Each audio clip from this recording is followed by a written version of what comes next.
আমারে ভয়ের কিছু নাই। আমি তোমারে একলা পায়া সর্বনাশ করবো না। তুমি আমার বাচ্চার শিক্ষক, সেটা আমার মাথায় আছে। আরে আসো তো, বসো। কলেজে যাব, টাকা দে। বুবু আমারও টাকা লাগবে, টাকা দাও। বাবা মা মারা যাওয়ার পর তোদের দায়িত্ব আমার। তোর এই পড়াশোনার খরচ আসছে কোত্থেকে? হ্যাঁ, সংসারটা চলে কিভাবে? কোনো খেয়াল আছে তোদের? আমাকে নিয়ে যেহেতু এতই সমস্যা, আমি বাড়ি ছেড়ে চলে যাব। তোর চাকরি বাকরি কি অবস্থা? এতগুলো ভাইবা দিলাম, কিচ্ছু হচ্ছে না। যখন তোর বিয়ে হয়ে যাবে তখন দেখবি আমার এই বকাটাই তুই খুব মিস করবি।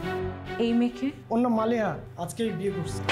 এই ওই মেয়েটা জব্বার খানের মেয়ে না? হ্যাঁ, এই ছুরিটা কিন্তু এখনো বিয়ে করেনি।